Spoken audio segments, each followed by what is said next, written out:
Mesdames et messieurs, distingués invités à vos titres et qualités respectifs, en ces jours où la dynamique des jeunes élites congolaises a pris volonté et conscience de se réunir pour réfléchir sur la problématique d'accès à l'emploi des jeunes en République démocratique du Congo, nous confions devant Dieu et devant l'histoire l'étendue de la responsabilité de la jeunesse face à un pays dont ses aspirations sont résolument tournées vers l'avenir.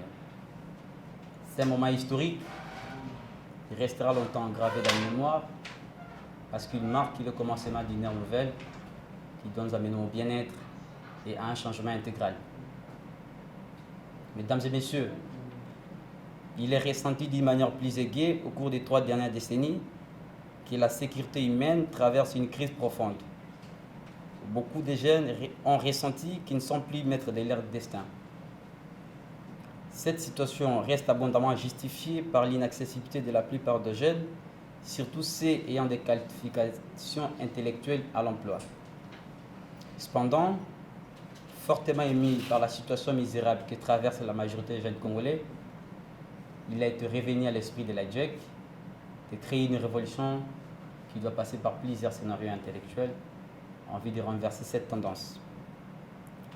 Pour ce faire, nos démarches les plus ardentes sont celles de permettre aux jeunes Congolais de bénéficier d'un présent et un futur souhaitable et possible en matière d'emploi en République démocratique du Congo. Ce forum doit donc contribuer à la recherche de la solution pour la sécurité de plus de personnes dans notre pays dont le chômage et la pauvreté ont fait souffrir. C'est ainsi que nous devons proposer une réponse productive fondée sur l'entreprise et la création d'emplois dans tous les secteurs. Il nous faut en outre proposer une véritable projection sociale et filer de sécurité aux chômeurs et à ceux qui connaissent les vigueurs de l'économie informelle. La première de nos démarches et de nos responsabilités consiste du sort des vulnérables. Nous devons regarder en face l'état misérable que connaît la jeunesse. Il incombe aux organisations de réagir de manière créative à cette situation. C'est dans les temps de crise que nous pouvons apprendre à penser différemment. Nous avons donc espoir que ce forum global sur l'emploi donnera naissance à des idées et à des engagements qui nous permettront de travailler ensemble en alliance visant à travailler à placer le travail décent au cœur de la jeunesse congolaise. À cette merveilleuse occasion, je profite pour saluer le remarquable travail réalisé par la Fondation Widal en République démocratique du Congo, qui, selon moi, je l'appelle Courant Widal, et son président honorable, le sénateur Kiluando Mboyo. Mesdames et messieurs, distingués invités, il y a lieu de dire qu'à partir du moment que nous tenons ces forums, la question liée à l'emploi des jeunes Congolais appartient au passé et non au présent ni au futur. Ne croyons pas avoir tout dit, nous, sur les préoccupations de la jeunesse, mais ce qui nous intéresse, c'est de voir les jeunes Congolais d'émerger et d'occuper les postes de recommandation en vue d'assurer une relève appropriée pour le développement socio-économique de notre pays. Avec la grâce de Dieu et la solidarité qui nous caractérise, déployons ensemble nos énergies pour bâtir un Congo plus beau qu'avant. Que vive la République démocratique du Congo, notre pays. Que vive la jeunesse. Que vive la dynamique de jeunes élites congolaises. Je vous en remercie.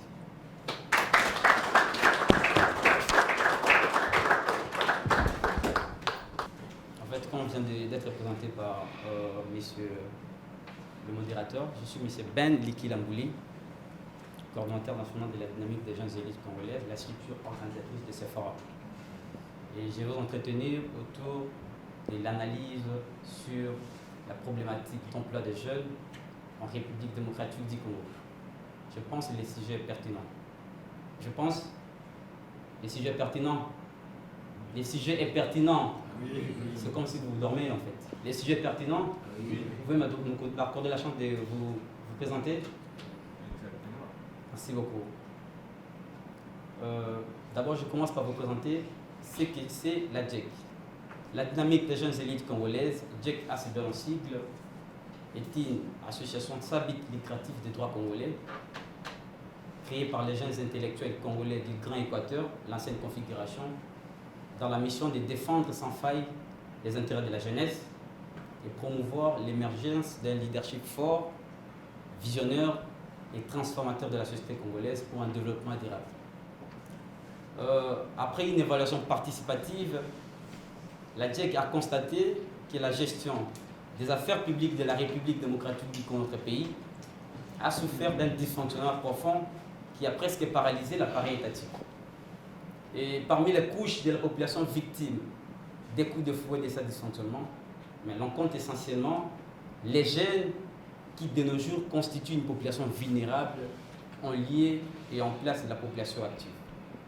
Nous avons été fortement émis par la situation misérable ou défavorable qui traverse la majorité des jeunes congolais, et il nous a été revenu à l'esprit de créer une révolution qui doit passer par plusieurs scénarios intellectuels en vue de renverser cette tendance.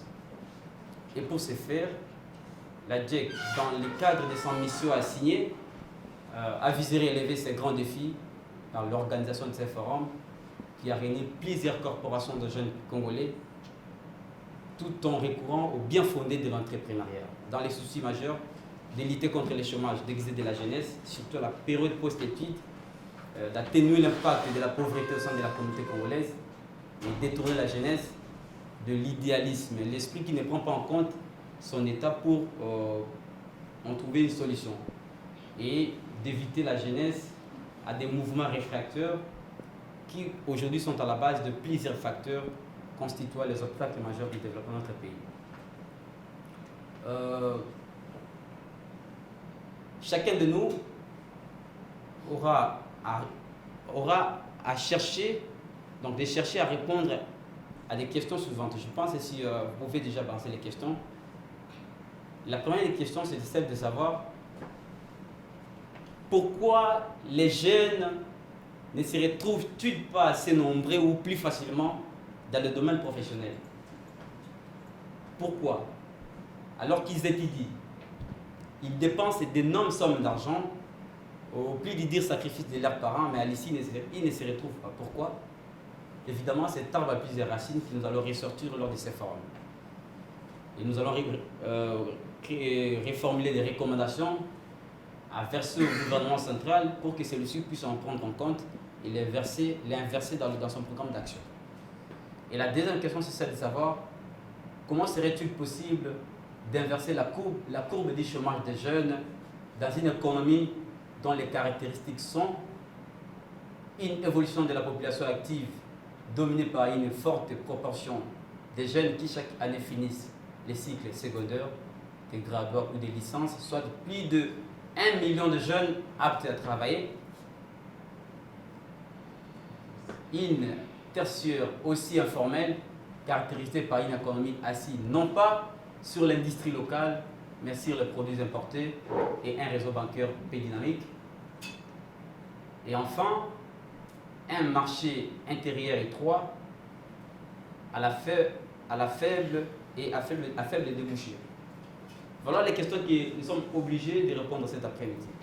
Je pense que je suis sûr, je fais face à des intellectuels qui réellement ne doivent pas être sensibles seulement à poser des questions, mais aussi à contribuer pour chercher la réponse à la question liée à l'emploi des jeunes en République démocratique du Congo. Et bien, puisque nous parlons de l'emploi et une thématique purement économique, lors de ma présentation, vous l'avez suivi, je suis super économiste, j'ai fait la science de l'information et de la communication à l'université de Mbandaka à l'Équateur, en sigle c'est INUBA. Mais qu'à cela ne tienne, puisque même si je suis pas économiste, mais je vais quand même me battre pour vous présenter ce que c'est l'emploi. À quoi consiste l'emploi exactement? Parce que dans le cadre du contexte que nous sommes maintenant, on était obligé de donner une idée sur l'emploi. purement dans notre contexte. En fait, en économie, l'emploi consiste à utiliser les personnes actives à des activités économiques. C'est un contrat qui se passe entre l'employeur et les salariés. Mais hélas, si je vais vous enlever dans ce contexte-là, je vais vous dire que l'emploi peut aussi être dans les secteurs publics ou privés. Est-ce que vous êtes d'accord avec moi? Oui. Mais il se fait en nous, il se pose en nous, les jeunes, maintenant, une véritable opposition des cultures. La culture latino-germanique et anglo-saxonne. Là, je vais expliquer. Ces mythes, parce que je parle de la culture latino-germanique et la culture anglo-saxonne. C'est mythe qui fait que les uns soient beaucoup plus portés sur l'idéalisme, tandis que les autres sur le pragmatisme. Ce mythe a été révigoré par les systèmes éducatifs. Vous verrez que dans le modèle éducatif dans la culture latino-germanique est fondé sur l'employabilité, c'est-à-dire la formation mène à l'emploi. Aussitôt finir les études, vous devez trouver une place dans la fonction publique. C'est ça la faiblesse de la culture latino-germanique. Tandis que dans la culture anglo-saxonne, l'accent dans l'enseignement est mis sur l'entrepreneuriat. C'est-à-dire, la formation aide à créer l'emploi, à développer et à implanter les entreprises commerciales, à encourager les secteurs privés dans la quête de l'émergence économique. Voilà les avantages de la culture anglo-saxonne. Est-ce qu'on se comprend? Oui. Je vais vous donner un exemple, si vous pouvez me balancer. Comme chaque fois, la Banque mondiale a publié le 12 juillet dernier ses données sur les richesses mondiales mesurées par les produits intérieurs bruts à prix courant et les niveaux des économies les plus puissantes d'Afrique montrent que globalement, les pays africains dotés des ressources naturelles, pétrole, mines, sont mieux positionnés. Au classement, le Nigeria occupe la première position avec 448,12 milliards de dollars. L'Afrique du Sud, 351,43 milliards de dollars. L'Égypte, 303,15 milliards de dollars. L'Algérie, 169,68 milliards de dollars. Le Maroc, 118,72 milliards de dollars.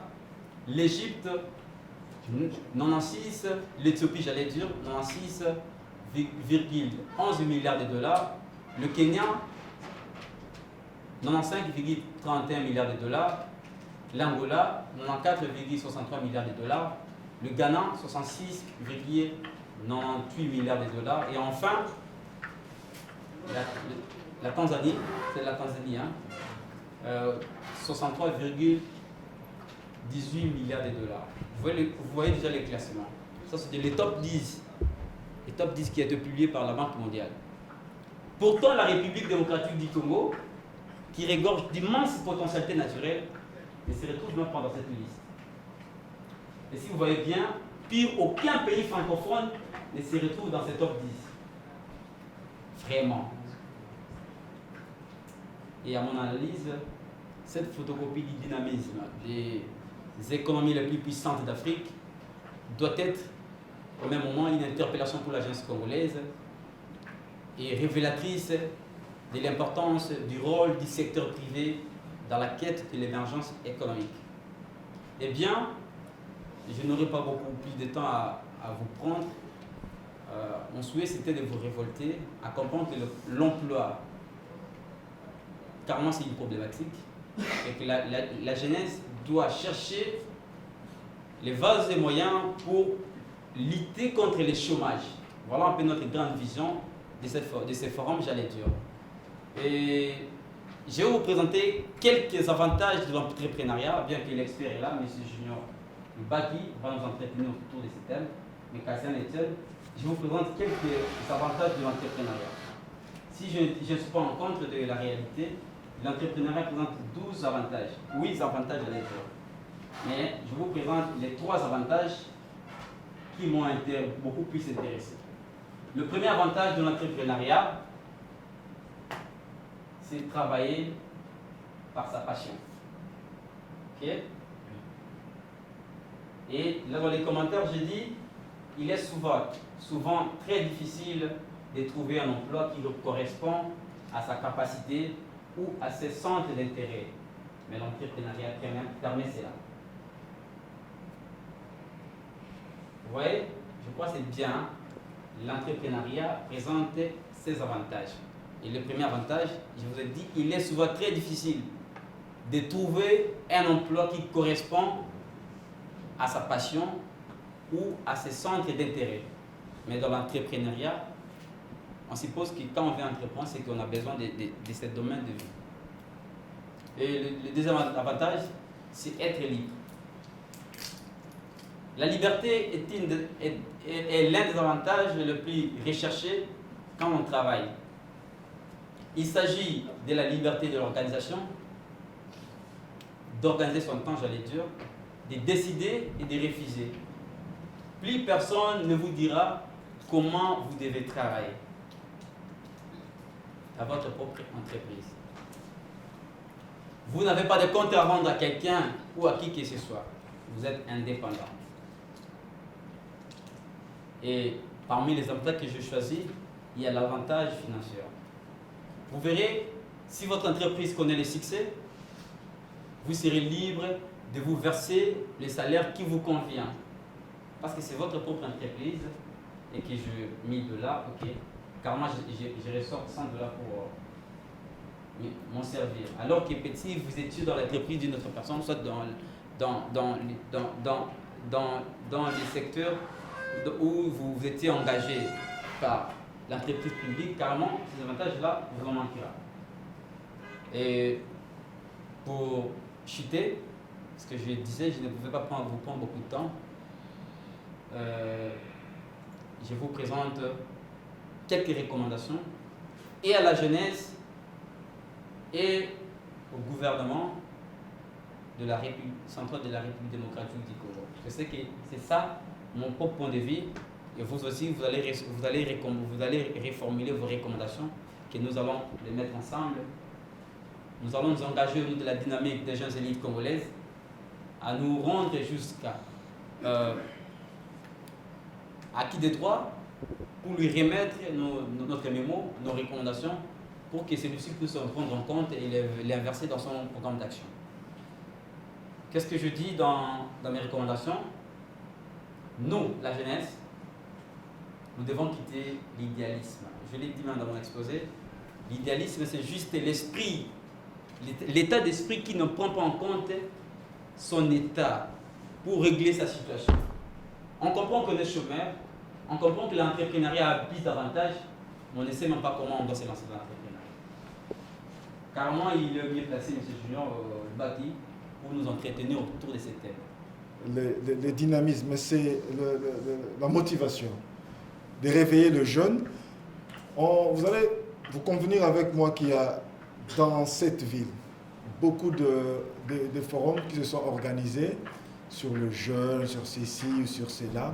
Mais aujourd'hui, je ne suis pas contre les précédentes rencontres ou des précédents forums sur le jeune, mais à chaque participation ou quand vous venez dans une telle activité, il faut se dire, en sortant de ce lieu, que je puisse vraiment non seulement retenir quelque chose, mais matérialiser ce que j'ai retenu. Et en bref, j'explique d'abord la méthodologie avant de passer à notre intervenant. En fait, nous avons voulu d'abord laisser les intervenants se présenter. Voilà. Merci à tous. Merci à Dynamique de Jeunes. Merci pour l'invitation, M. Ben. Et merci à tous aussi pour votre participation. Alors, comme on l'a si bien dit, c'est Junior Lubaki. Je suis dans le domaine de l'entrepreneuriat, bien sûr. Mais je suis aussi quelqu'un qui est en train de travailler, excusez-moi, pour réveiller les jeunes que nous sommes. Quelqu'un va me demander, mais qu'est-ce que vous faites déjà? Pour ceux qui ne me connaissent pas, Rendez-vous vendredi à la radio Sango Malamu à partir de 9h50. Vous allez écouter quelqu'un qui va parler et ça sera bien moi. Depuis un certain temps, nous sommes en train de parler de l'action. Nous sommes en train de parler, pousser le jeune, n'est-ce pas? Pousser le papa, le maman à passer à l'action parce qu'on était en train de parler du processus de la manifestation. Alors aujourd'hui, ce n'est pas ce que je vais aborder comme question aujourd'hui. Aujourd'hui, c'est plutôt la perspective de l'entrepreneuriat en RDC. Ça, c'est le thème qui m'a été donné pour aujourd'hui. Alors, je n'ai pas une présentation. Vous allez juste laisser ma photo comme ça. Je n'ai pas une présentation, comme on dit, virtuelle. Je vais plus parler. Alors, par rapport aux perspectives, il y a beaucoup de définitions, n'est-ce pas? Ben, une définition que moi, je vais prendre ici, qui me concerne et que je trouve, qui cadre avec ce que la dynamique de jeunes est en train de vouloir pour notre pays. C'est l'aspect sous lequel une chose se présente, ou la manière de considérer quelque chose, perspective, c'est-à-dire la façon dont nous sommes en train de voir l'entrepreneuriat. Et si je peux aller encore plus loin, je dirais, une façon, est-ce que quand nous voyons l'entrepreneuriat, n'est-ce pas, cette question ou ce thème, quelque part, veut dire, est-ce qu'il y a une chance pour l'entrepreneuriat au Congo? Ok? Est-ce qu'il y a une chance pour l'entrepreneuriat au Congo? Connaissant notre climat qui passe par la politique et qui descend par le climat d'affaires et qui descend par pas mal de choses, est-ce qu'il y a une chance pour l'entrepreneuriat au Congo?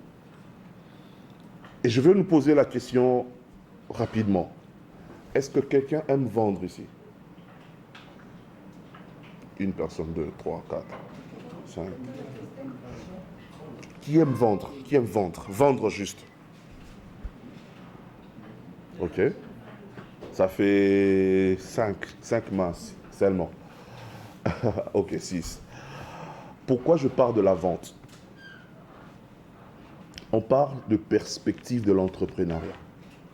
Ça veut dire de personnes qui veulent entreprendre, je le souligne très bien.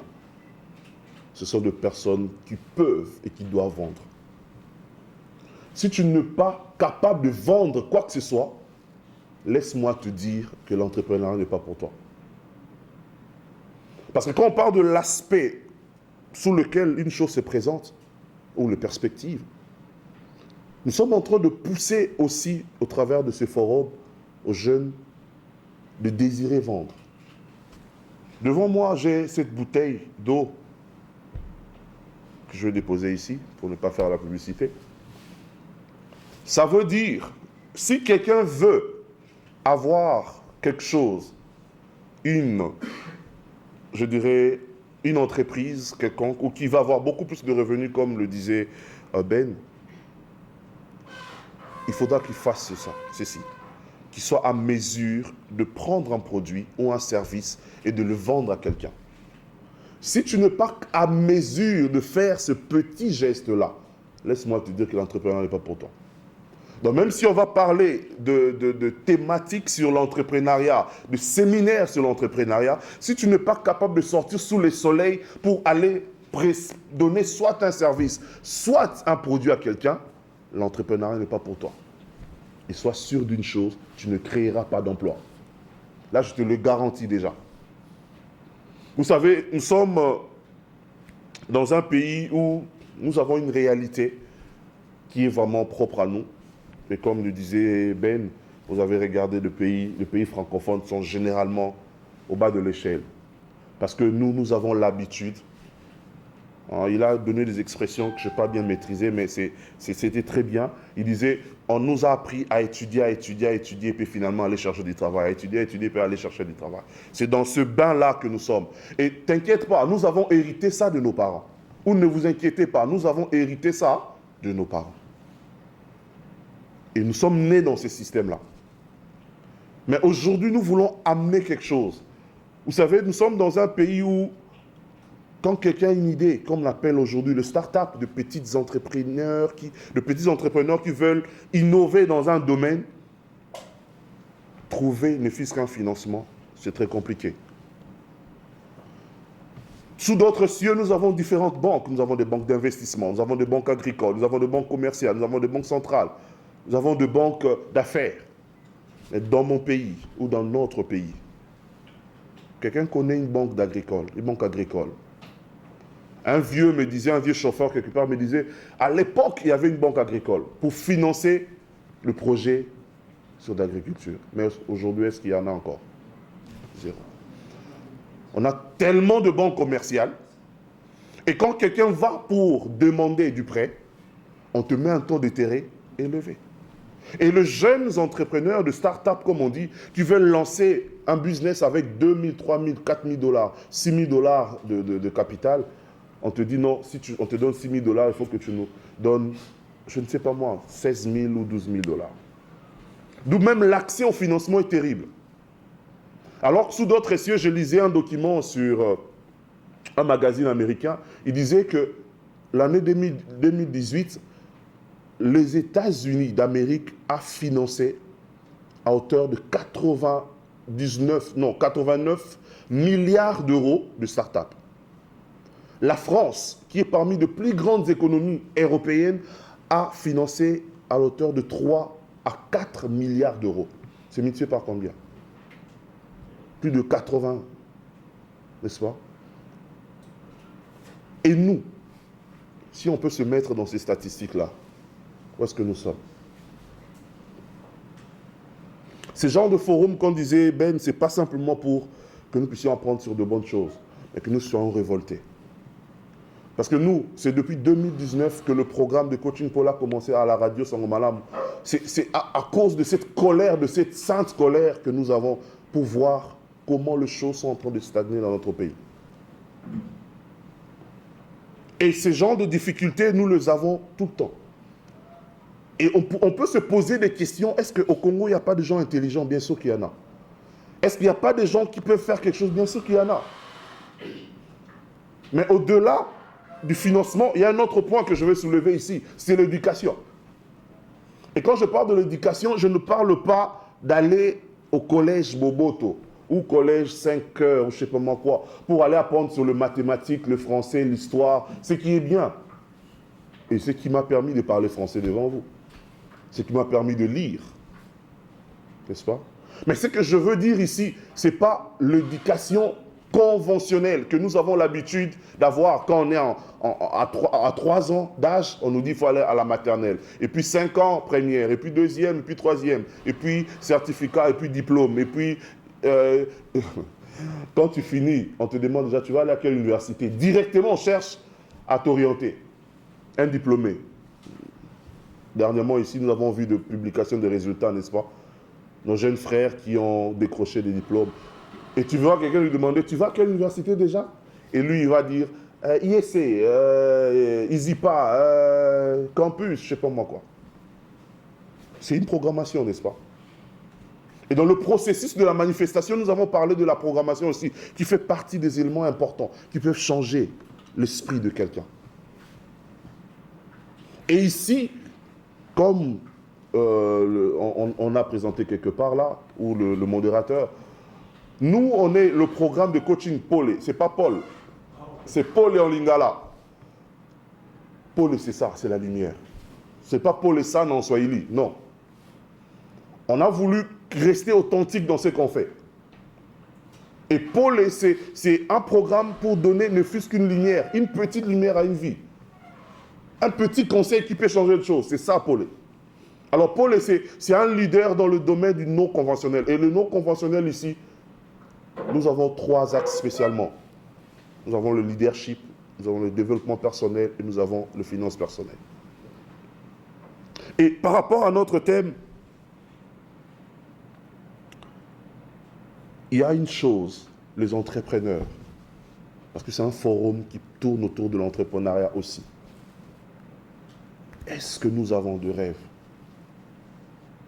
Est-ce que nous avons des choses sur lesquelles on peut, comme on dit, s'y accrocher avant de voir notre nez regarder au-dessus, c'est-à-dire de mourir? Est-ce qu'il y a des choses qui nous tiennent à cœur pour dire, si je ne réalise pas cette chose, je ne mourrai pas? Je ne sais pas si d'entre vous avez vu une vidéo de Yannick Zondé, un de Congolais, mais qui évolue dans l'investissement en Afrique du Sud, qui disait, C'est vrai que je voulais faire telle formation, mais je me suis dit, est-ce qu'il n'y a pas moyen de sortir mon potentiel? J'ai vu que j'avais du potentiel, mais il fallait mettre ces potentiels-là quelque part. Et il fallait un rêve pour ça. Les entrepreneurs, ce sont des personnes qui répondent aux besoins de gens, c'est-à-dire qui ont un rêve de voir les gens prendre de l'eau. C'est un rêve. S'il faut que je puisse juste prendre cet exemple. Le fait que tu sois assis là où tu es, c'est le rêve de quelqu'un, est-ce que tu sais ça? C'est quelqu'un qui a pris l'idée et il l'a transformée en pratique pour que tu puisses t'asseoir là où tu es. Si nous ne sommes pas à mesure de transformer nos idées en pratique, il n'y aura pas d'entrepreneur. Je me fais comprendre. Il n'y aura pas de création d'emplois, malheureusement. Nous allons continuer toujours à poser cette question. Tu as fini, tu vas aller à quelle université? Et puis quand tu finis, on te demande demain, tu as déposé ton CV où déjà? J'ai beaucoup aimé ce que Ben a dit. Les agriculteurs, ils ont fait l'agriculture pendant 5 ans à l'université. Et après, il va aller demander, chercher de l'emploi. Et comme je l'ai dit dans mon exposé, l'accès au financement est très, très difficile. Là, je le reconnais.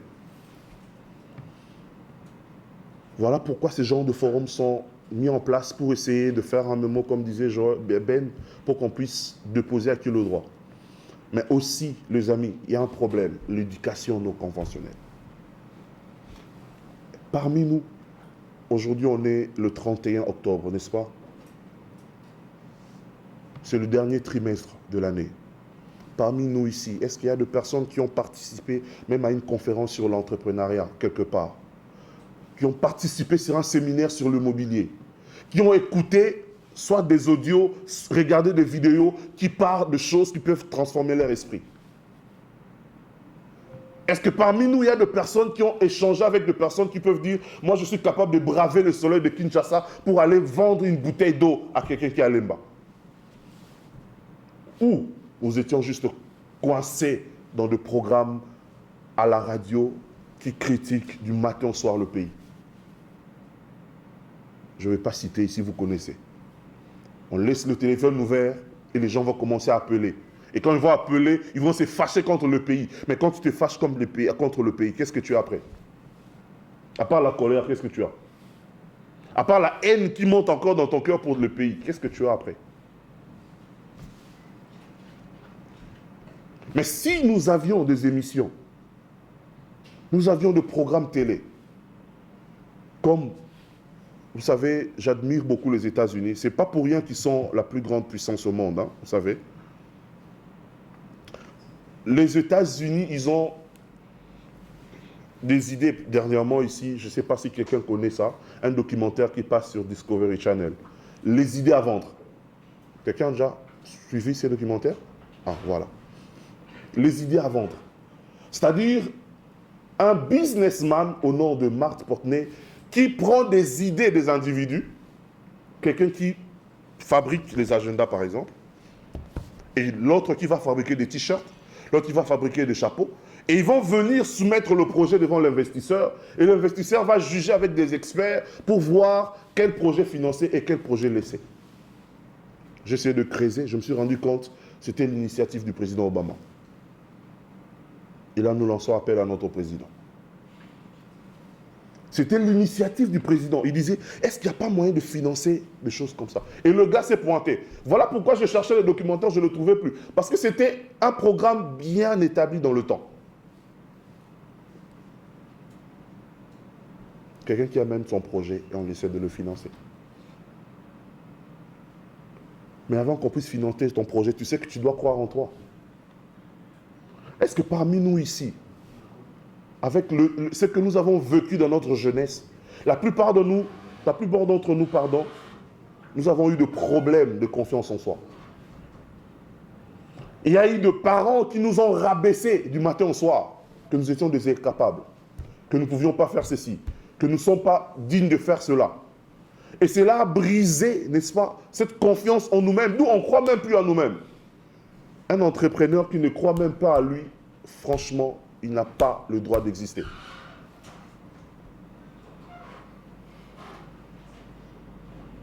beaucoup d'entre nous ne croient plus en eux. Or, il nous faut croire en nous. Quand je dis croire en nous, je ne veux pas te dire que tu deviennes Dieu, que tu puisses t'adorer comme Dieu. Ce n'est pas ce que je suis en train de dire. Je veux te pousser à croire au potentiel que Dieu t'a donné. Parce que pour entreprendre, il te faut croire. Il te faut un rêve, mais il te faut croire aussi à ces rêves. Il te faut croire en toi-même, le porteur de ce rêve. Et je veux chuter par là. Il te faut croire en toi. Et quand tu vas décider d'aller vendre, soit un service, soit un produit, je veux te dire qu'il y a l'adversité qui va t'attendre dehors. Il y a le soleil, il y a les injures, il y a le rabaissement des individus. Il y a le background de la famille, comme on dit, la programmation. Il te faudra te battre d'abord contre ces choses avant de te battre contre l'État. Je vous dis et je remercie.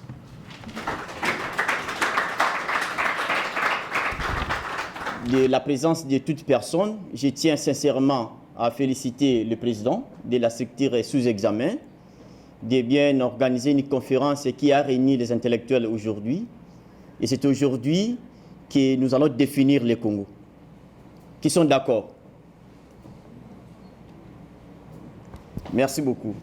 Et il m'a été question d'exposer une thématique de leadership et motivation personnelle comme facteur clé de la réussite pour les jeunes visionnaires.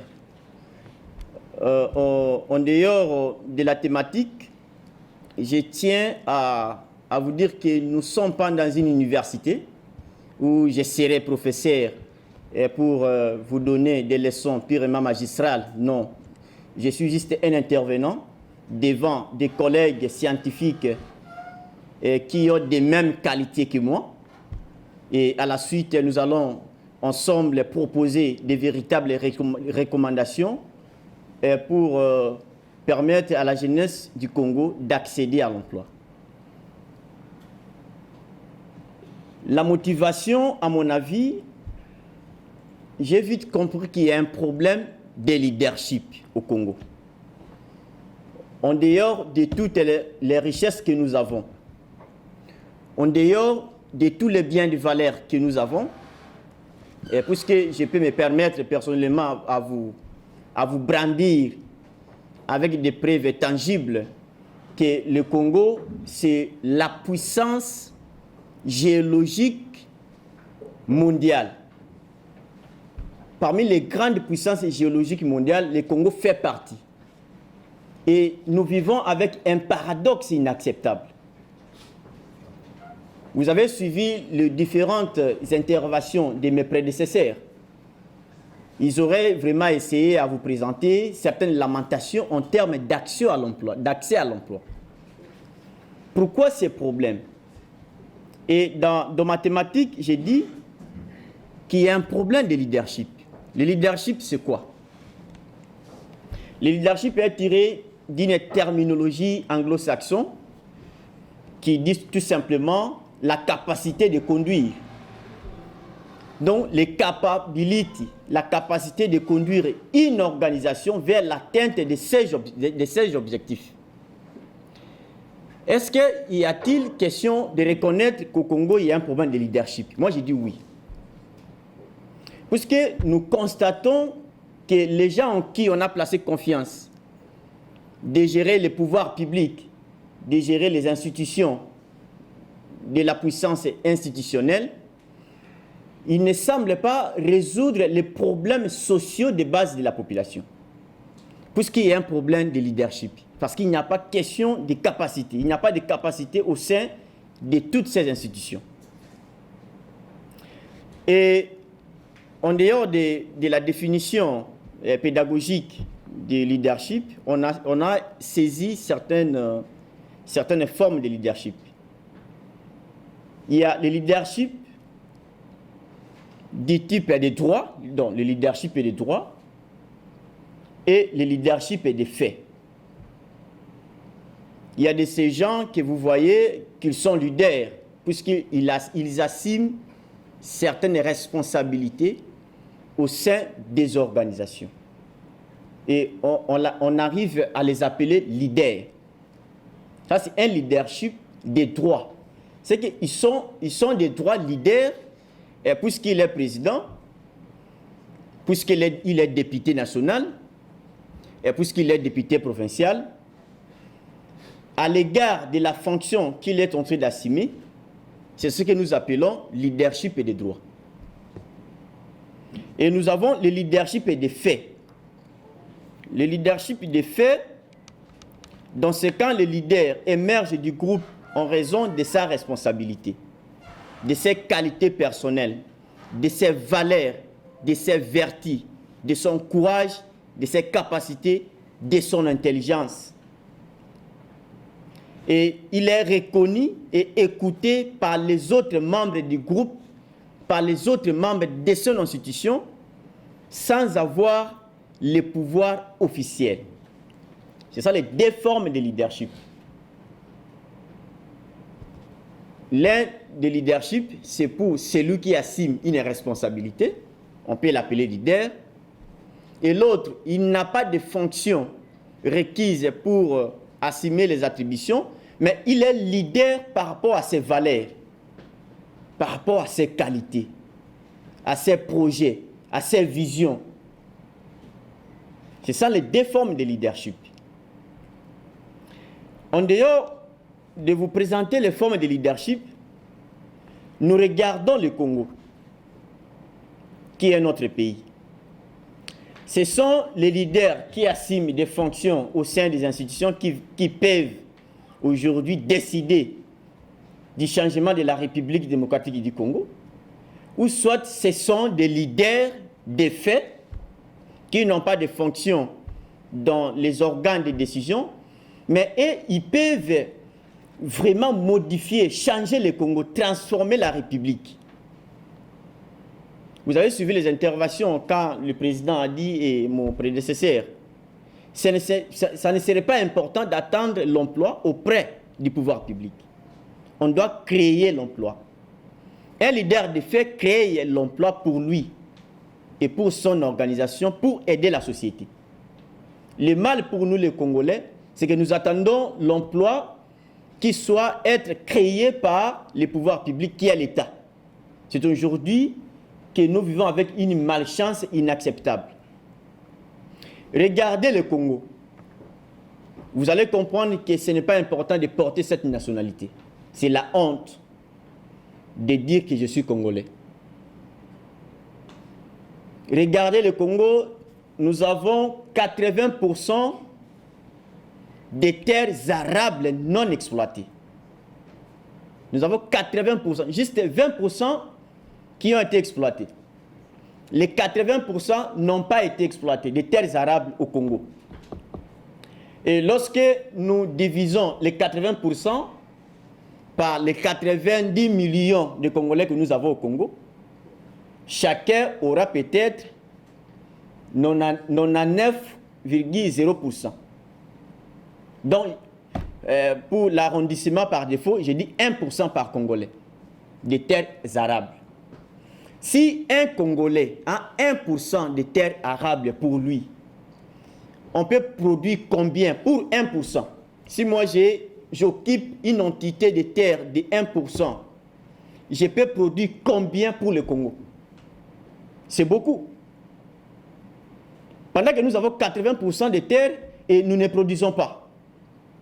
L'exportation et l'importation au Congo se désagrègent par rapport à la réalité des ressources que nous avons. Nous importons plus de 70% des produits qui viennent de l'étranger. Pendant que nous avons les terres arables qui peuvent produire des biens et services pour la République démocratique du Congo. Ça, c'est un élément important. Il y a un problème de leadership des faits et de leadership des droits. Une autre chose, c'est laquelle? Regardez aujourd'hui la République démocratique du Congo, c'est moins de 2%, je dis bien de 2% des Congolais qui bénéficient du courant, de l'électricité. Moins de 2%. Dans un pays de plus de 90 millions d'habitants. Pendant que nous avons 46 000 mégawatts qui peuvent alimenter toute l'Afrique, et bien entendu, la République démocratique du Congo tout entière. Les 46 000 mégawatts du Congo ne sont pas pour les bénéfices des Congolais. Nous avons 123 hectares de forêt que nous pouvons utiliser pour la production de l'énergie en biomasse. Mais aujourd'hui, regardez la coupure du courant. Juste dans la capitale de Kinshasa, il y a un problème sérieux de l'électricité. Il y a des délestages inacceptables. Il y a des délestages pendant que nous avons 46 000 mégawatts. Quelles sont vraiment l'importance de voir ces gens en train de nous diriger et pendant que nous pouvons aussi devenir des leaders de fait. Est-ce qu'on ne peut pas vraiment changer le Congo? Nous avons Inga 1, Inga 2, il y a un projet pour Inga 3. Et la plupart d'États, des régions de l'Afrique centrale, tout comme de l'Afrique australe, la plupart des pays voisins avec lesquels nous partageons certaines relations diplomatiques, ils bénéficient en fait de notre capacité hydroélectrique. Mais nous-mêmes, la République démocratique du Congo, nous ne sommes pas bénéficiaires. C'est la honte quand même. C'est que nous ne connaissons pas comment révolter pour trouver solution à certains problèmes de notre pays. C'est la honte d'appartenir dans ces pays. C'est la honte de dire que nous sommes des jeunes conscients. C'est la honte, puisque nous organisons plusieurs conférences et que personne ne peut hausser la voix, personne ne peut hausser le ton de dire que nous avons besoin du courant dans notre pays. Personne ne le dit. Juste dans les conférences comme ça, on se partage et puis quand on sort ici, c'est fini. C'est fini. Je reviens pour encore vous présenter le Congo toujours. Parce que en fait, je suis dans la science de l'environnement. Nous avons essayé de comprendre les richesses que nous avons, les ressources, pour permettre à la République démocratique du Congo d'aller au-delà de toute forme de liquidation politique. Nous avons un budget de 6 milliards de dollars. Aujourd'hui, on a réajusté le budget de la République démocratique du Congo qui était de 10 milliards, on a réduit à 6 milliards de dollars. Or que la Banque mondiale, depuis 2016, a évalué les richesses de la République démocratique du Congo à 24 000 milliards de dollars américains. Je ne dis pas 24 milliards, je dis 24 000 milliards de dollars américains. Et nous avons un budget de 6 milliards dans un État de 100 milliards d'habitants. On peut vraiment trouver ça normal dans un État de droit. C'est anormal. Nous avons des coltans, parce que je suis dans la motivation. Nous avons 40% de coltans au Congo. Nous avons 80% de cobalt, deuxième puissance mondiale géologique en termes de cobalt. Mais regardez un pays de 5 provinces, le Rwanda, qui a construit les usines de fabrication de smartphones à travers des richesses congolaises, pendant que nous, un pays de 26 provinces, nous sommes incompétents d'instituer les industries pour la fabrication de smartphones en République démocratique du Congo. Un petit pays de 5 provinces, de 2 ethnies, le Rwanda, nous, un pays de 26 provinces, un pays de plus de 400 ethnies, nous sommes incompétents, nous sommes incapables, moins compétitifs, d'instituer les industries pour la fabrication des androïdes dans notre pays. Pendant que nous avons des richesses, des ressources qui peuvent faciliter la fabrication de tous ces appareils. Les ordinateurs que nous utilisons, c'est à travers le coltan. Les téléphones, c'est à travers le coltan. Il y a des voitures électriques, c'est à travers le cobalt. Mais pourquoi pas le Congo? Pourquoi cette malédiction? Pourquoi cette malédiction? Pourquoi? Est-ce que nous devons nous comporter par rapport à la logique ancienne, ou bien que les jeunes d'aujourd'hui, nous devons vraiment nous unir, que oui, aujourd'hui, nous devons vraiment changer le Congo? Nous devons vraiment changer le Congo. Et je voudrais ici vous parler un peu de cette motivation-là. Puisque dans la motivation, il y a des gens qui peuvent avoir des idées, des visions, mais ils ne sont pas capables de l'extérioriser pour convaincre le public. Qu'est-ce que c'est la motivation? La motivation, en résumé, c'est le fruit à donner à une action ou soit à une activité que l'on souhaite atteindre un but ou bien réaliser les ambitions, encore des défis, ou tout autre problème qu'interroge les fonds de notre cœur. C'est-à-dire tout ce qui vient du fond de nos cœurs, lorsqu'on arrive à le mettre sur papier pour aller pratiquer ça, c'est une motivation. Vous voyez même dans la plupart des projets ou des TEDR pour la conférence, Monsieur le Président, je pense que dans votre TEDR, la première des choses, c'est la motivation. Qu'est-ce qui motive d'ailleurs l'organisation de certaines assises comme celle-ci? C'est parce qu'il y a un problème d'emploi. C'est la motivation. Et dans la motivation, il y a certains facteurs déterminants de la motivation. Nous avons les facteurs internes et les facteurs externes de la motivation. Les facteurs internes, on les appelle souvent motivation intrinsèque. Ce sont les motivations qui sont liées à l'activité elle-même, au plaisir ou à la satisfaction que l'on ressent grâce à sa pratique. Et dans cette motivation intrinsèque, il y a des éléments comme des sensations, comme les soucis d'exercer une action. Tard, j'ai trouvé il le contraire d'entretenir sur le leadership. J'aimerais directement faire la démarcation entre le leadership légal, le leadership légal et le leadership des faits. Le leadership légal n'est pas un leadership, peut-être qu'il a oublié de dire. Parce que dans le leadership légal, il y a les missions à accomplir. Mais dans le leadership des faits, il y a une vision, que toi-même tu conçois ta vision, tu dois la conduire et que tu dois avoir les gens qui doivent suivre cette vision-là. Puisque aujourd'hui, nous avons un problème au Congo de croire que tout le monde qui a un pouvoir régalien est un leader. Mais il faut se poser la question, après l'exercice de ces fonctions, il continuera à être leader? C'est ça la question qu'on doit se poser.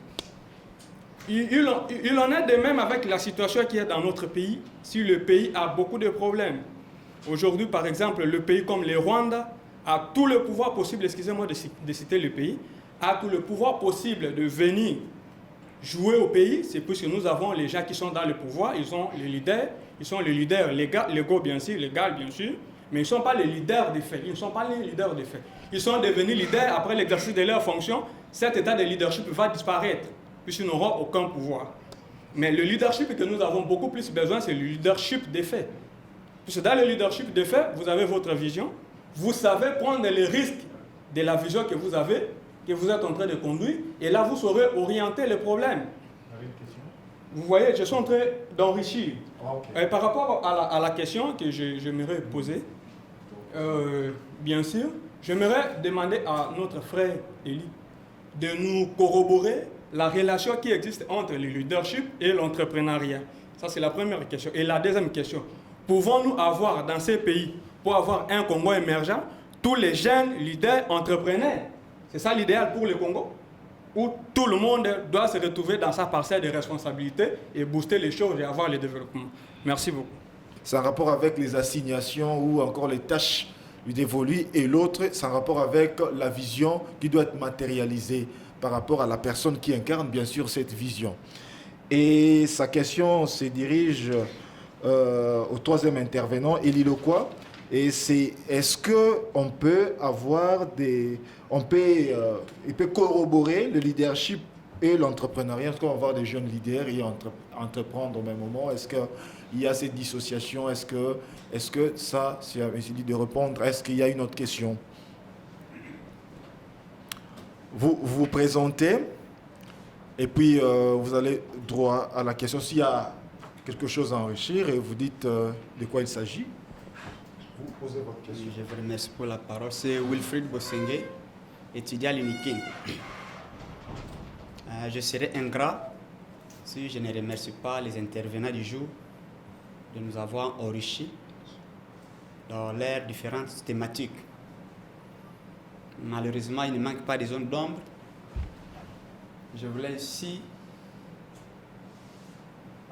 montrer mon petit souci par rapport aux deux premiers intervenants.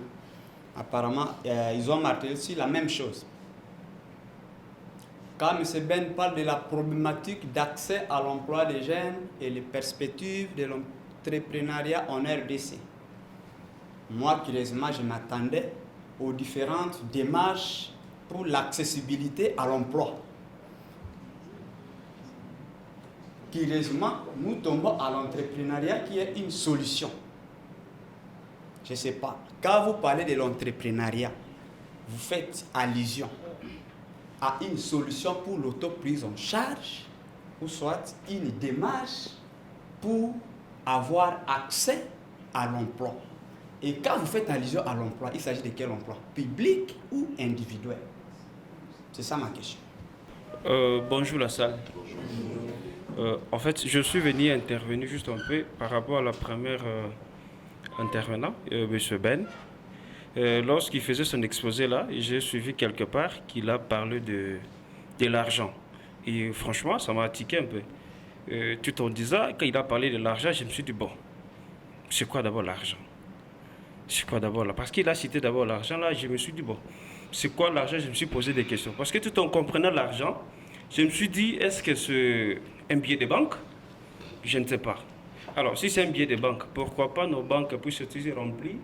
Mais des fois aussi, on sait aussi que nos autorités aussi, partout, dans des entreprises, il y a aussi problème de crise. Mais si c'était par rapport à un billet de banque, on peut connaître aussi qu'on peut fabriquer de l'argent. Mais je comprends aussi une chose que non. Par rapport à la démarche de M. Ben qui fait, l'argent, je me suis dit, c'est le pouvoir. C'est le pouvoir. Quand on a le pouvoir, on a l'argent. C'est dans ce sens que vous avez aussi évoqué les domaines, nos domaines, et vous nous envoyez à l'entrepreneuriat. Oui, c'est bien, mais est-ce que nous avons le pouvoir qui va nous aider à ce qu'on puisse aussi réellement matérialiser notre pouvoir avec l'argent? Bonjour à tous. Bonjour. Moi, c'est Mouila Loubeki Junior. Je suis le coordonnateur du mouvement des sans-emploi, donc président des chômeurs de la République démocratique du Congo. Ok, merci pour l'invitation, président. Je salue cette initiative. C'est vraiment louable. Voilà, quand vous parlez de l'emploi, là, je me sens déjà concerné. Voilà. Voici mes petites questions. Premièrement, en voyant les thèmes, vous avez dit la problématique de l'emploi. Mais je ne sais pas, sur base de quoi vous avez trouvé cette thématique? D'abord, le taux de chômage en République démocratique du Congo s'élève à combien? Pour parler de la problématique de l'emploi. Et maintenant, les jeunes, combien de jeunes ou le pourcentage des jeunes ont l'accès à l'emploi? Pour parler de cette thématique. Là, je voulais maintenant poser la question sur notre ami Élie Lokwa, si je ne me trompe pas. Ok, merci. Certes, quelque part, vous-même, vous avez quand même eu la raison de signifier ça. Que non, nous avons 80 millions de terres arabes. Mais au début, vous avez dit... 80%. Bon, 80% selon vous, comme vous avez dit 80%. Non, ce n'est pas la responsabilité de l'État.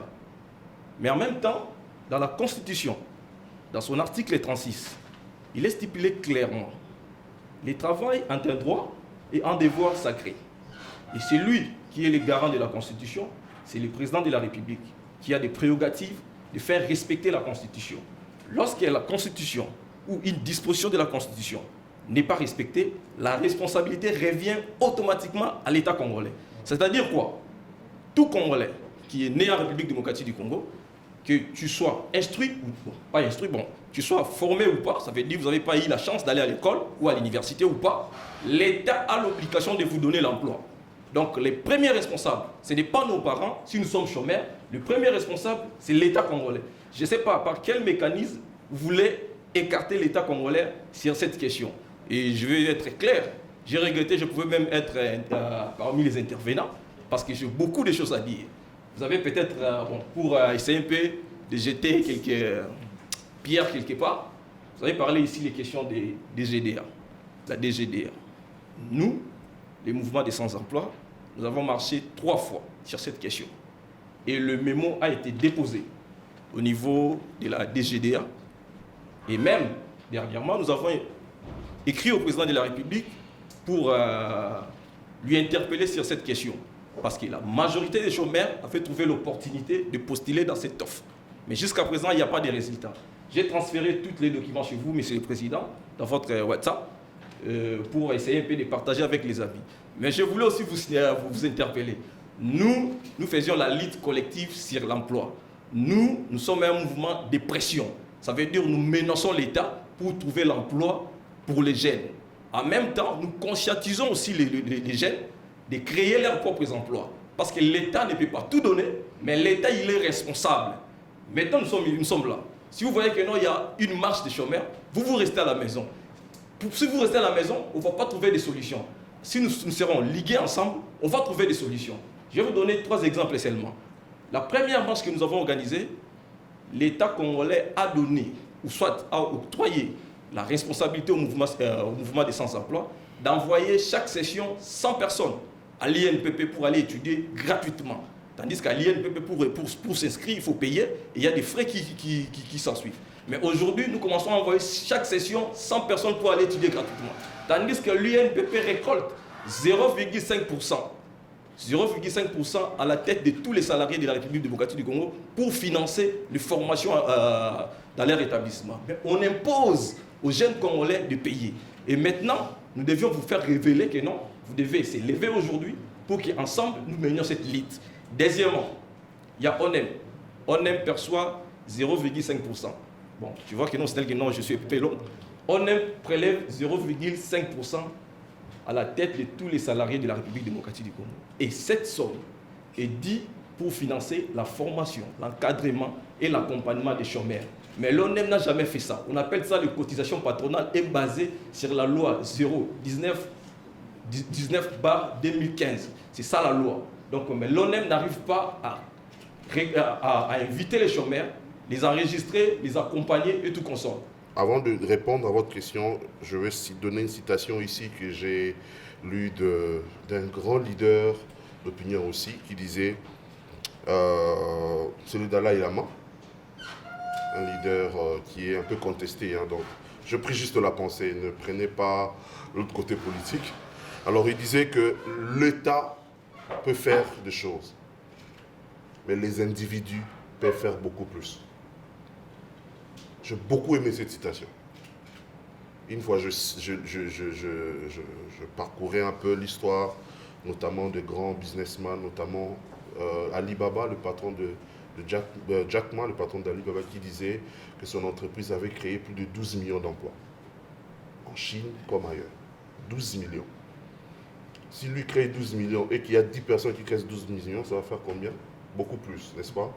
Donc c'est juste pour renforcer un peu notre idée, comme a dit le président, c'est ça?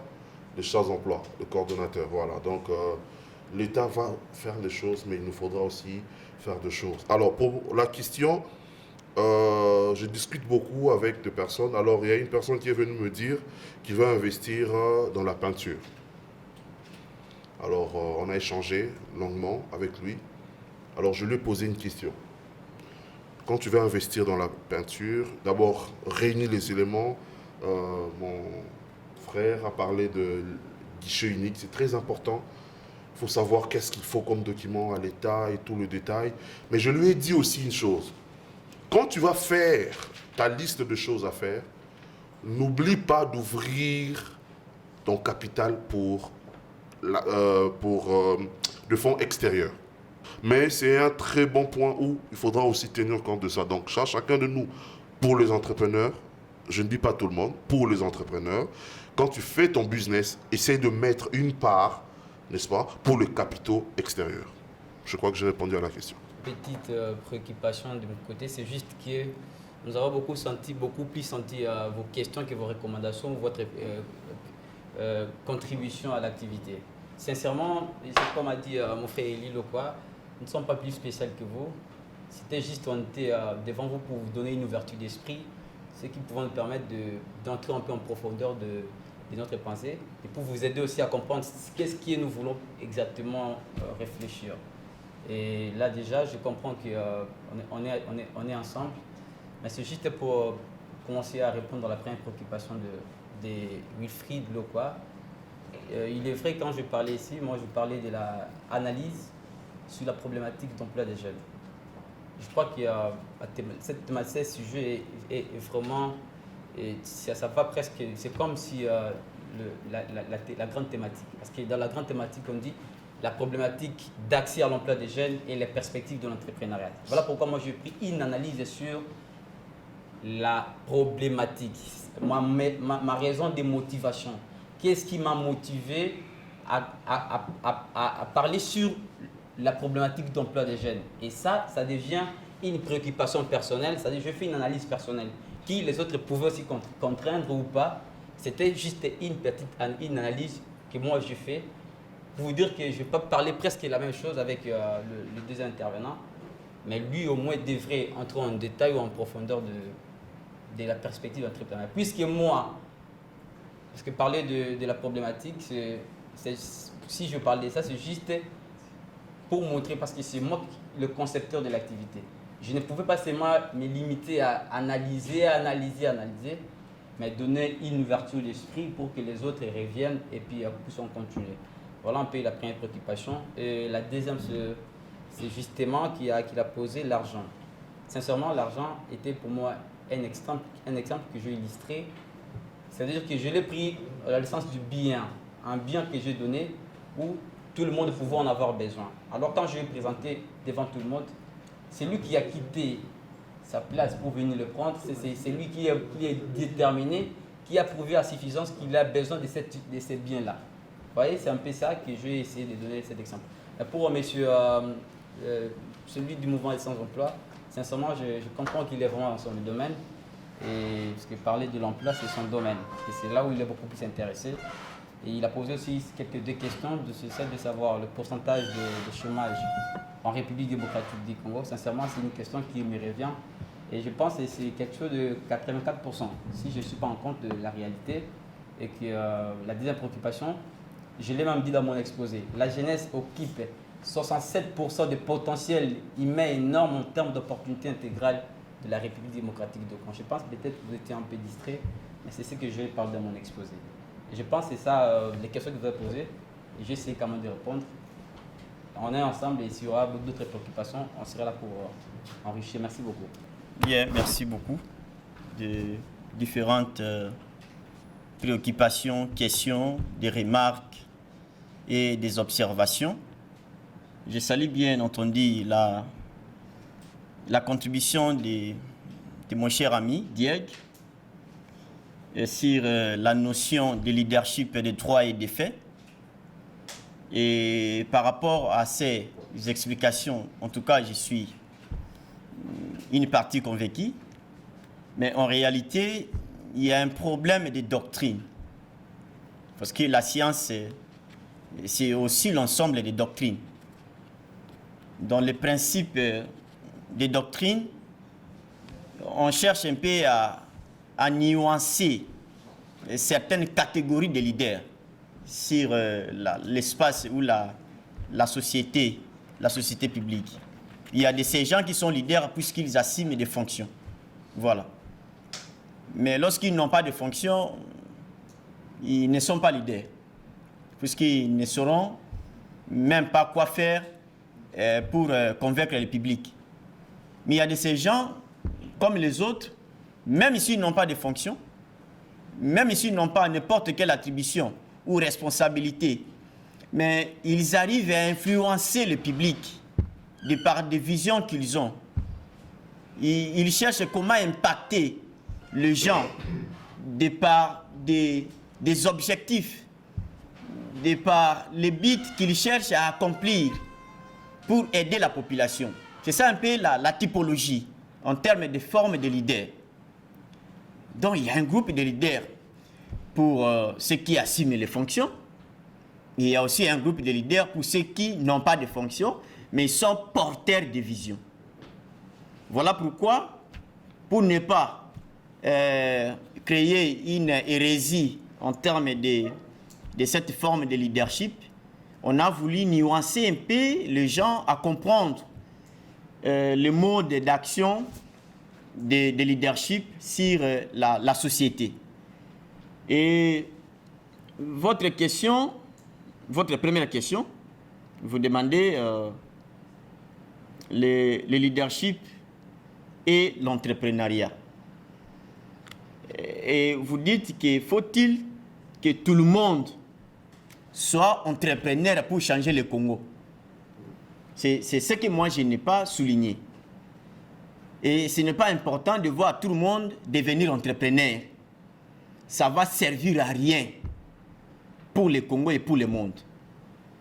Et c'est parce que même si tout le monde deviendrait leader, et nous, et les gens qui vont se faire croire qu'ils sont leaders, vont enseigner qui?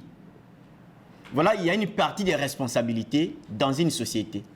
Les uns sont des médecins, les autres sont des environnementalistes, un groupe de gens, des juristes.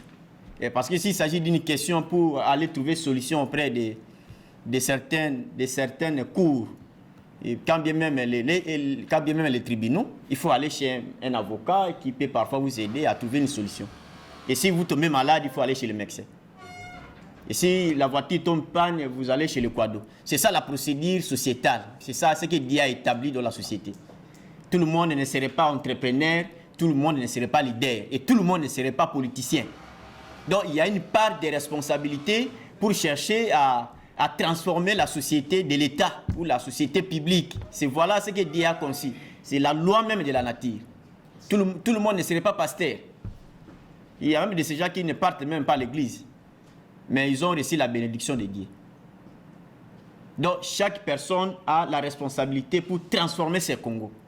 Voilà la réponse pour vous, cher ami Diek. Donc je n'ai pas dit que tout le monde doit être entrepreneur, non. Nous avons vu notre cher ami qui a contribué comme mouvement des sans-emploi. Il n'est pas un fonctionnaire public. Je pense qu'il y a un jour, on était parti participer à la cérémonie de collation, de la remise des brevets pour notre cher ami qui vient de nous présenter certaines recommandations et questions. On était très content de voir un groupe de gens être brevetés à la suite d'une formation acquise par son organisation Mouvement des sans-emploi. Et ce sont des formations que les gens, que nous, bien que nous étions aux universités, nous ne les avons même pas apprises. Il y a certaines formations qu'on apprend à l'université et celles qu'on apprend en dehors de l'université. Est-ce qu'il faut-il attendre que l'État vienne nous enseigner au travers des universités qu'il a construites, ou soit nous-mêmes, nous pouvons faire un effort de chercher à renchérir ou à renforcer certaines capacités que nous avons acquises au sein des universités.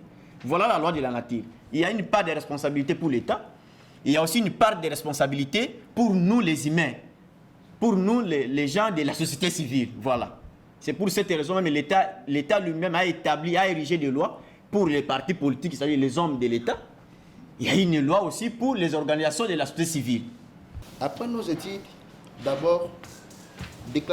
devez d'abord déclarer votre entrée sur le marché du travail et suivre une formation.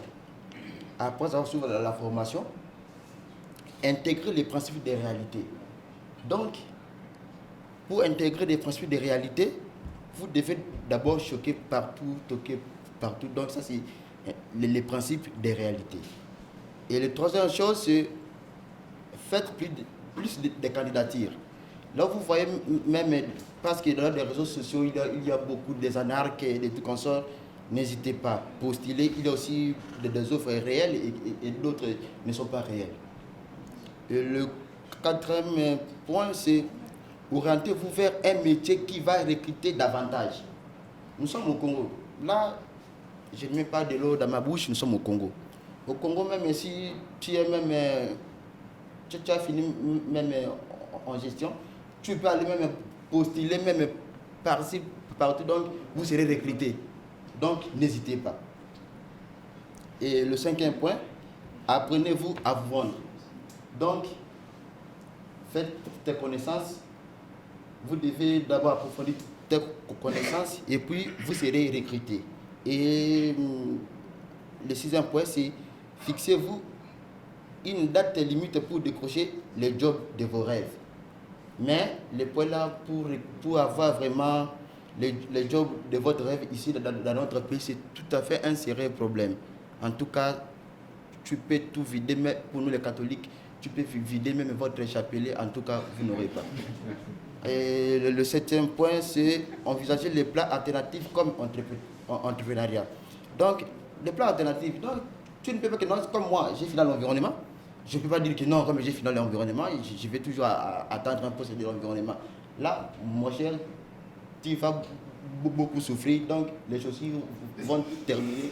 Non, je vous assure, les chaussures vont terminer et vous n'aurez pas le travail. Là, c'est ce que je voulais ajouter dans notre thématique. Et j'ai une question pour poser à M. Eli. Bon, Eli, vous savez quoi? Vous nous parlez de ne pas reprocher nos vieux. Ils vont reprocher nos vieux. Pourquoi pas? Il y a d'autres postes qui sont amicaux. Je vous assure. Regardez-moi. Je ne sais pas. Bon, même, je peux citer, mais vous voyez. Je pense que c'est un forum. Cette question aurait trouvé sa réponse, sa place, si nous avions eu à commencer à temps. Ça aussi, il faut qu'on se supporte sur ce point. Parce que c'est un forum et on est ici pour échanger. Et je pense qu'il est opportun, il est utile d'accorder le même timing de la parole que vous avez accordé aux autres. Juste merci beaucoup. Dire alors, je suis junior. En temps bref, ça ne dérange pas. Merci beaucoup. Ici, moi, j'aimerais insister sur un aspect. Je pense qu'on parle de l'entrepreneuriat qui reste et restera une responsabilité incontournable de l'État. Qui crée l'entrepreneuriat? Je vais dire, même si on peut se retrouver dans un monde privé ou public, mais les conditionnalités dans lesquelles doit fonctionner cet entrepreneuriat, c'est de la responsabilité de l'État. Et donc, je pense qu'on doit d'abord rester martelé sur ce point. On doit être censé connaître et reconnaître que l'entrepreneuriat est bel et bien une responsabilité de l'État, puisque c'est l'État qui crée, qui favorise le climat et qui permet à ce que l'entrepreneuriat évolue, puisse s'étendre dans le pays. Alors, je vais m'adresser à M. Junior, et puisqu'il parlait il était fan de l'esprit de révolte, comme peut-être tout le monde aussi. C'est déjà ce que nous faisons, ou ce que nous faisions déjà. Les mouvements des sans-emploi l'ont fait, les mouvements citoyens l'ont fait, certaines structures formelles même aussi l'ont fait. C'est-à-dire lorsqu'on est indigné, lorsqu'on n'est pas content sur un point, on manifeste par des marches, par des sit-ins. Mais est-ce que, à part ce qu'on fait, les conférences comme celle-ci, vous remarquerez que l'organisateur avait lancé un appel, avait lancé une invitation à l'autorité. Et comme nous avons cette expérience, ils ne répondent pas. Une fois de plus, ils n'ont pas répondu. Ça montre déjà l'abandon de l'autorité, ce qui est à déplorer et à condamner, bien évidemment. Alors, Monsieur Junior, de par votre expérience, ou mieux dans la salle, à part ce que nous faisons déjà, les conférences, les sit-ins, les marches, et qu'on constate que les problèmes persistent, qu'est-ce qu'on peut encore faire pour que cette fois-là, ça soit mieux que ce qu'on a déjà fait? Merci beaucoup. Je m'appelle Aristote Bofunga. Aristote, oui, bien sûr, allez-y. Juriste de formation. Entrepreneur en devenir. J'aimerais juste contribuer par rapport à la thématique abordée par M. Ben sur l'intervention de l'État. Je crois bien que le problème de l'employabilité des jeunes n'est pas un problème facile au Congo, non. C'est un problème, comme l'a dit monsieur le coordonnateur du mouvement de sans-emploi, ça incombe de la responsabilité de l'État. Et puis, moi, je juste énumérer 3 niveaux d'intervention de l'État. D'abord, l'État devrait intervenir au niveau du système éducatif. Soyons sincères, notre système éducatif est pourri. Il est dépassé. Depuis qu'on nous a enseigné, même à nos parents, à nos grands-parents, la Révolution française, Christophe Colomb, Diego Cao, rien ne change, rien n'a changé. Donc l'État devrait plutôt réformer le système éducatif, nous donner de nouvelles matières pour que nous puissions aussi être capables de nous lancer à tout ce que nous allons faire. Deuxième niveau? Deuxième niveau, c'est au niveau du marché du travail. Au niveau du marché du travail. J'ai comme l'impression qu'au Congo, l'intelligent est celui qui a fait de bons points. C'est lui qui a fini l'université, c'est lui qui a une grande distinction. Alors qu'en réalité, non. L'intelligent n'est pas celui qui a fini l'université. Non. Au Congo, on a croyance à dire qu'en étant licencié, on est intelligent. J'ai entendu quelqu'un se prétendre dans un procès qu'il serait intellectuel, entre parenthèses. Mais je me suis posé la question, mais qui est intellectuel réellement? Un intellectuel, c'est un licencié ou c'est lui qui apporte des solutions nouvelles aux problèmes? Et puis, au niveau du troisième niveau, je vais parler sur l'insertion des jeunes. L'insertion des jeunes. On nous dit aujourd'hui, la DGDR recrute. Oui, ça va. Recrute, DGI. Bon, moi aussi, j'ai déposé plusieurs offres d'emploi. Malheureusement, je n'ai jamais été rappelé, comme nombreux d'entre nous ici. Finir à l'université au Congo est devenu obligatoire. Quand on décroche son diplôme d'État, on veut juste, comme l'a dit M. Junior, aller à l'université. On pose des questions aux jeunes gens, qu'est-ce que tu vas aller faire à l'université? L'autre te dira, non, moi je ferai les droits. Comme moi par exemple, moi je voulais faire la médecine au départ, mais le monsieur qui payait mes frais académiques ne voulait pas que moi je fasse la médecine. Il voulait que je fasse sa volonté. Comme lui est juriste de formation, il voulait que moi je devienne comme lui. Alors qu'il n'a pas ce droit-là de m'imposer quoi que ce soit. Voilà. Et puis, voilà, pour citer, comme il m'a imposé, je me suis dit, oui, j'ai un diplôme de licence en droit, mais je dois entreprendre. Je dois voir ailleurs, essayer de vivre ma vie autrement. Merci beaucoup. Je vous remercie. Ici, je veux dire ceci. Nous sommes là, Congolais, bien sûr, nous n'ignorons pas les difficultés énormes que traverse notre pays. Et je parlais de le financement ici, non? Nous sommes dans un pays qui a une réalité que personne d'entre nous n'ignore. Mais ce que moi je peux dire ici, c'est ce que j'ai appris, n'est-ce pas, avec le processus du miracle, que j'ai appris quelque part. Je ne suis pas obligé de donner tout le détail là-dessus. Mais on m'a appris à faire 3 choses que moi j'ai fait. Et peut-être je peux vous conseiller de le faire. La première des choses, c'est de faire ce qu'on peut. Faire ce qu'on peut. C'est-à-dire ta responsabilité. Comme tu dis, hein, s'il faut marcher, c'est ce que tu peux faire, alors fais-le. N'est-ce pas? Pour moi, par exemple, dans mes émissions, quand on passe à la radio, je fais, on n'a pas de sponsor, on n'a pas de partenaire. Depuis 2019 qu'on a commencé. On fait ce qu'on peut. Deuxièmement, on m'a appris de faire mieux ce que je fais déjà. C'est-à-dire, s'il faut faire la marche, mais s'il y a peut-être, je ne sais pas moi, un ingrédient à ajouter, hein, quelque chose d'autre à ajouter à la marche, fais mieux ce que tu fais déjà. OK? Et troisièmement, attends. Quand je dis attends, avec foi, bien sûr. que ce que tu as posé comme acte pourra donner. Parce que le résultat ne dépend pas de toi. Comme un agriculteur, le résultat va dépendre du sol. Mais toi, tu dois te rassurer que tu as bien sémé et que tu as bien arrosé. Donc, faire ce que tu peux et faire mieux ce que tu peux. Et troisièmement, attends.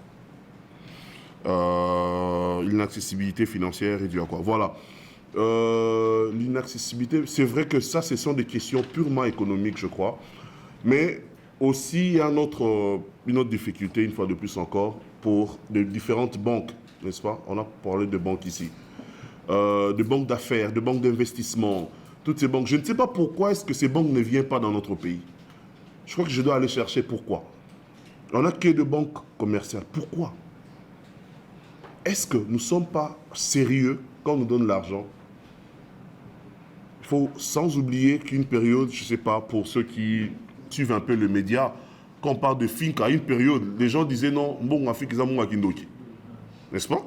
Quand on te donne l'argent, Kamingité, c'est vrai, je n'entre pas dans le spiritisme, ok, de Finca, mais il y a un problème de l'éducation financière. Quelqu'un à qui on prête de l'argent pour faire une affaire, il va prendre cet argent, payer d'abord sa maison.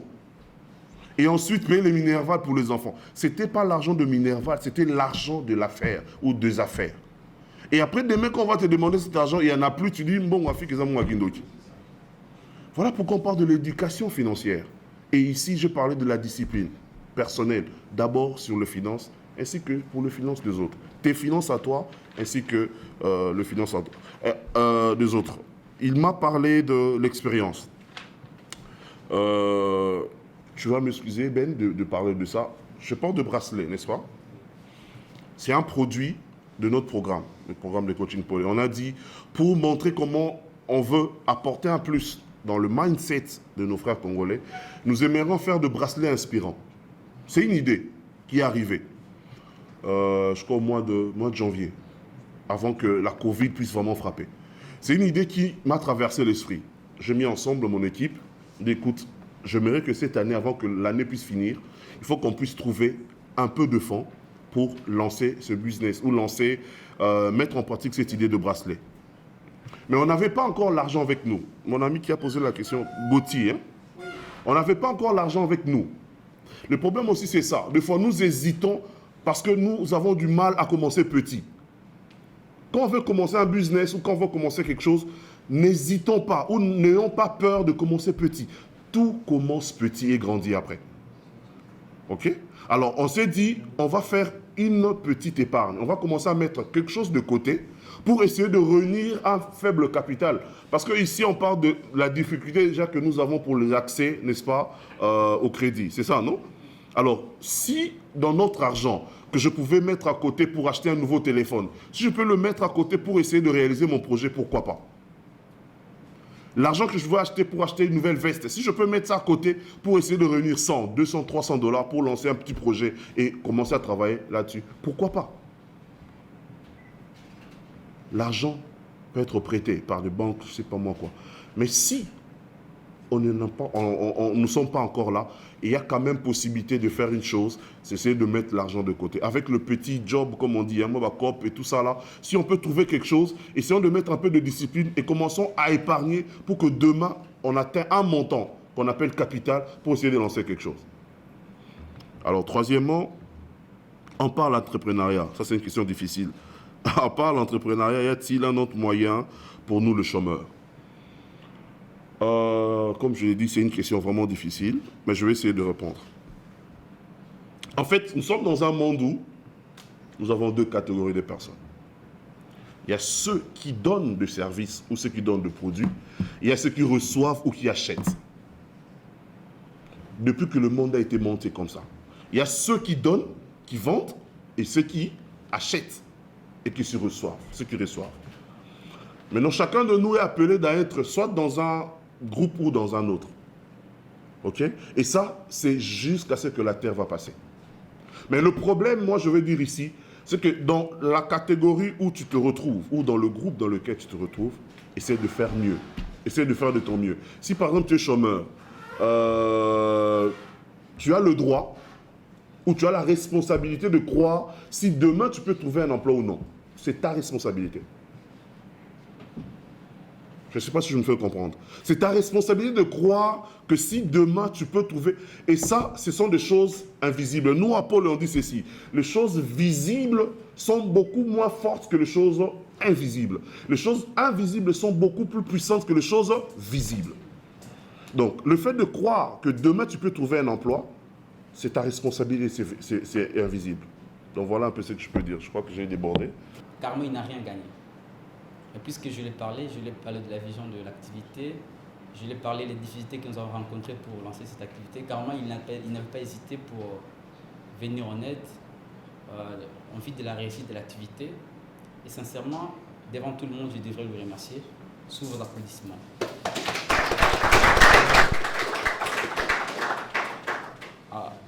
À ma droite, nous avons deux intervenants. Je commence par M. Junior Lubaki. Quand il vient d'être présenté, il n'est pas moindre. C'est une grande personnalité, c'est quelqu'un qui a des visions et il est un coach dans ce qu'on vient de présenter. Et lui aussi, sincèrement, sans vous flatter, quand je l'ai parlé, il avait d'autres occupations même. Mais il n'a pas hésité de venir en aide pour nous entretenir autour de la question de l'entrepreneuriat en République démocratique du Congo. Et sincèrement, Monsieur Junior, je vous remercie. Ah oui. Je remercie ensuite M. Elie Lokwa, le chef de file de la Fondation de l'Institut Jeune Leader, qui lui aussi n'a pas hésité de venir nous entretenir autour de la thématique qu'il a entretenue. Et sincèrement, lui aussi est venu gratuitement. C'est-à-dire que quand je dis, qu'est-ce qui est en train de m'arriver? Une pareille activité où tout le monde, quand vous l'approchez, il n'hésite même pas de venir vous soutenir. Et M. Lilo, merci beaucoup pour votre présence dans cette activité. Enfin, je serai ingrat si je ne dis pas par canal de qui, je dirais par le financement de quelle fondation, de quelle structure, de quel leader que nous sommes parvenus à réaliser cette activité. Sincèrement, je pouvais déjà programmer certaines images pour vous montrer le niveau de sacrifice que la Fondation Vidal de l'honorable Sénateur Guilando a fait pour que nous soyons en mesure de réaliser ces forums. Pour une petite présentation, ce n'est pas à Kinshasa que j'habite, où j'évolue. Je suis étudiant, comme on vient de dire, à l'université de Mbandaka, c'est à l'Équateur. Je suis arrivé ici avec mon équipe, s'ils peuvent déjà se mettre debout. Ils sont à deux, et une fille qui n'est pas là, je ne sais pas si est-ce qu'elle est là.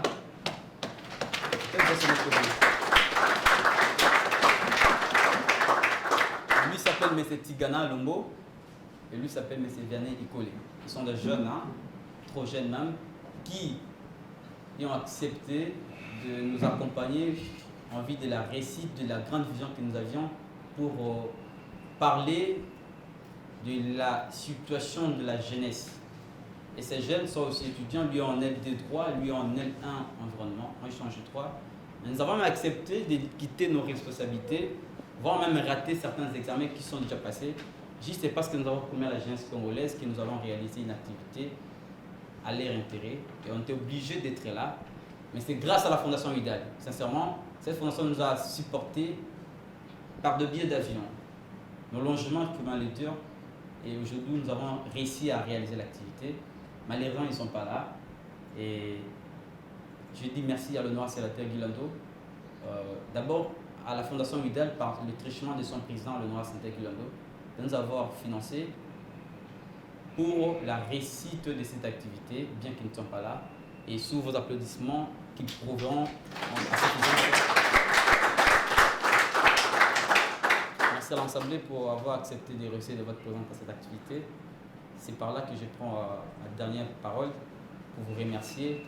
Et je dis, déployons ensemble nos énergies pour bâtir un Congo plus beau qu'avant. Je dis, merci.